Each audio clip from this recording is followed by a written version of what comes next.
It is one of the biggest celebrations in the entire Bay Area and certainly one of the busiest weekends in San Francisco all year. Pride weekend is upon us, and while the music, dancing, and parties will spill out onto city streets, there is also a feeling of resolve, a fighting spirit that the push to be seen and heard as equals needs to be stronger than ever. And to kick it all off, a grand display that stretches nearly from one side of the city to another. Betty Gu is in downtown San Francisco tonight with the first of a weekend full of activities. The crowd is still eagerly waiting for this full laser rainbow to light up Market Street. As you can see, each color is coming on one by one. Now, once it does, this will be considered the world's largest pride flag. It was a vibrant celebration fit for ushering in the most colorful display of pride yet in this city. Among the crowd, 12-year-old Rowan Stefanian. And what does Pride Month mean to you? Well, it's just a really fun way to celebrate who you are and show your colors. She said she identifies as bisexual. There's nothing to hide, really. Everyone's so welcoming now. So there's nothing really to not be unconfident about unless people don't like that. The lights represent the love for all San Francisco stands for. Mayor London Breed carried the pride torch and helped light the display. Because, you know, San Francisco has been getting a bad rap lately.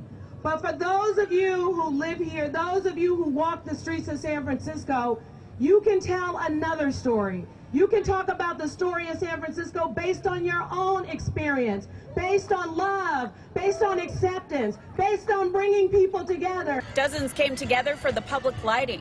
After a successful debut last year, this installation, called Welcome, is more striking at 4.1 miles long, 49 feet wide, and consisting of 12 laser space cannons. Illuminate, the nonprofit arts group behind the Bay Lights, slowly blasted each laser down Market Street over an hour.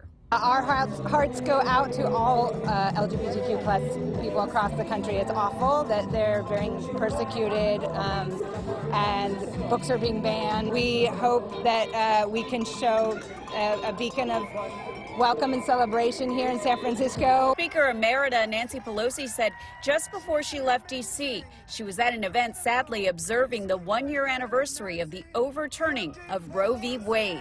I was making my remarks, and I said, when I leave here, I'm going home to San Francisco to see all of you and turn on the rainbow lights to express our pride. And you know what they said to me? Get out of here.